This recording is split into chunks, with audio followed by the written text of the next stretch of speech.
السلام علیکم دوستو، آج کی کہانی کا نام ہے ایک چڑیا کی کہانی۔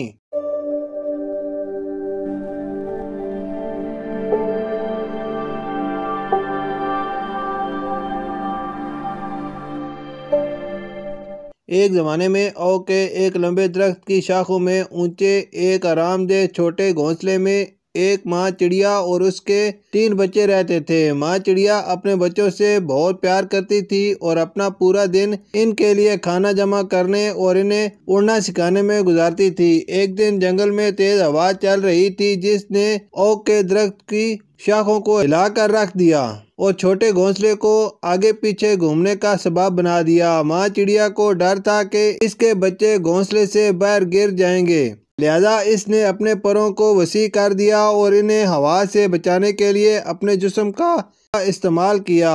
ہوا چلتی رہی لیکن ماں چڑیا نے اپنے بچوں کی حفاظت کے لیے اپنی پوری طاقت استعمال کرتے ہوئے مضبوطی سے تھامے رکھا۔ آخر کار ہوا تھم گئی اور چھوٹا گھونسلہ ایک بار پھر محفوظ تھا۔ بچے اپنی ماں کی بہادری پر حیران رہ گئے اور ان کی حفاظت کرنے پر ان کا شکریہ ادا کیا۔ ماں چڑیا مسکرائی اور ان سے کہا کہ وہ ہمیشہ انہیں محفوظ رکھنے کے لیے موجود رہے گی، چاہے کچھ بھی ہو۔ اس دن سے بچے مضبوط اور زیادہ پر اعتماد ہو گئے، یہ جانتے ہوئے کہ ان کی ماں ہمیشہ ان کی حفاظت کے لیے موجود تھی۔ انہوں نے اڑنا سیکھا اور جلد ہی اپنے آس پاس کی دنیا کو تلاش کرنے کے لیے گھونسلہ چھوڑ دیا، لیکن وہ اپنی بہادر ماں کو کبھی نہیں بھولتے تھے اور اکثر ان سے ملنے کے لیے او کے درخت پر واپس آ جاتے تھے۔ ماں چڑیا اپنے بچوں پر فخر کرتی تھی اور انہیں مضبوط اور آزاد پرندوں میں بڑے ہوتے دیکھ کر خوش ہوتی تھی،